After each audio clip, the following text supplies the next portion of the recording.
was hard.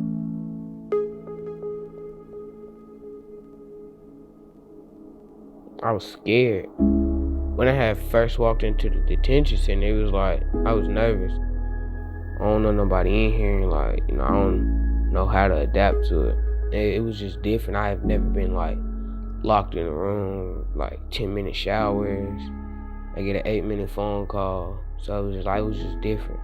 And then the worst part, I had a black flap over my door, so I couldn't see nothing. I just had to lay on the floor and try to peek under the door.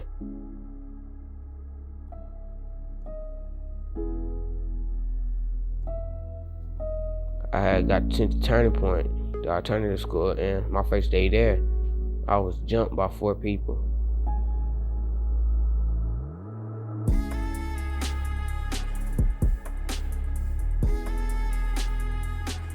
You robbing him of his innocence, his opportunity, and then you put him in a situation to where he's got to fight every day. First day he gets jumped on, second, then threatened.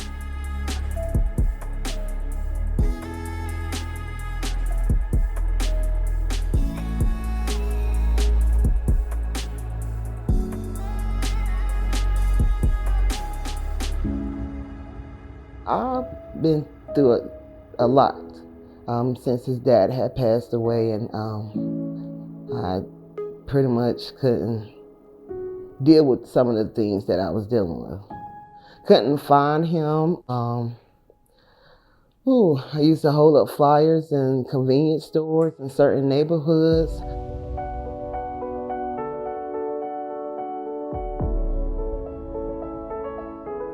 And I got a call from the school telling me that they had my son in the resource office. And I thought they had a wrong child. My son was playing football. I mean, he was a good kid, never got in trouble.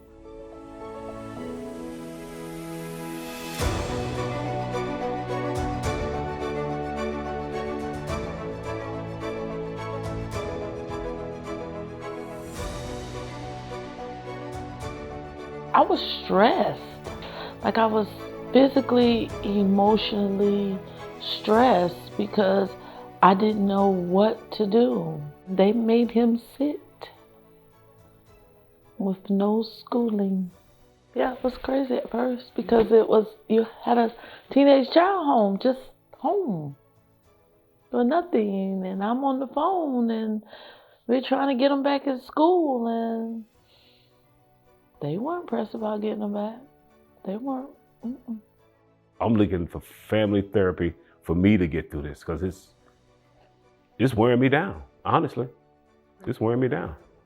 Yeah, to see them like this, and for them to not get it, not to understand that this is a fight, man, for your soul. If you don't get this right here, at 14 and 17, ain't no telling what can happen, because they died at 12.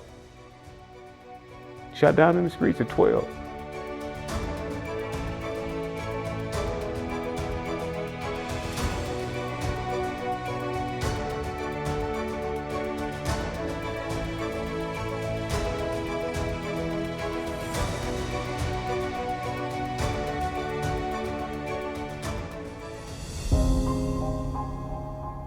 It helped me. I'm in the GED program now, and I would still be in a regular school, getting jumped, probably. So I'm like, safe. It feels good to feel safe. I have a different look of what I can do in the future. When I get off the monitor and stuff, I wouldn't be doing the same stuff that I was doing before. Can't let them see me fall, because I'm about the only thing they got left. We need to fight a different fight to get through this, man.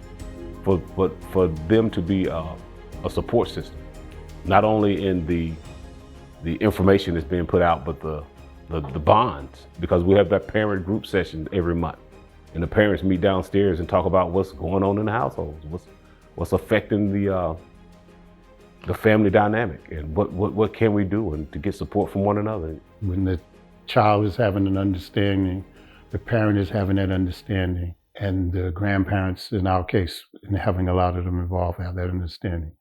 you see the true meaning of family. When I moved here from Memphis, Tennessee, 15 years and 1 month ago, I started working part-time teaching at community colleges and at the jail for another contractor. From there, I came over to Life Connections and started working with the youth with the mentoring program. We had 4 boys, and now we exceed our capacity of who we are supposed to serve and that we agreed to serve for the Juvenile Crime Prevention Council. All that support now coming in that should be there, that's naturally supposed to be there.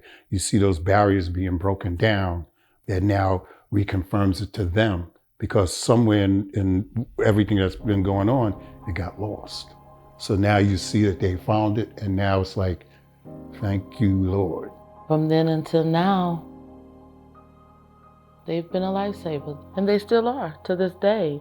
They've stepped in and helped when I was working. If my son had an appointment I couldn't make, being a single parent, they helped out with that. They appointed him a mentor, which came by the house, making sure he was going to school, and also giving an update on his behavior. So I think that that's the thing that helped when I got into it, and I saw that the grandmothers needed mentors, the mothers need mentors. You just spoke to one of my senior mothers, and she's the one that said on the phone to her, says, I'm with my mentor, because she needed to go out and feel better to maintain the things that she was going through. I'm able to relax, knowing that my child would be home at night. We got to listen to the kids. They're trying to say something. They're crying out for help. And with them being trained and all this, we got to listen to them, because that's the first line of defense, to hear what they're saying.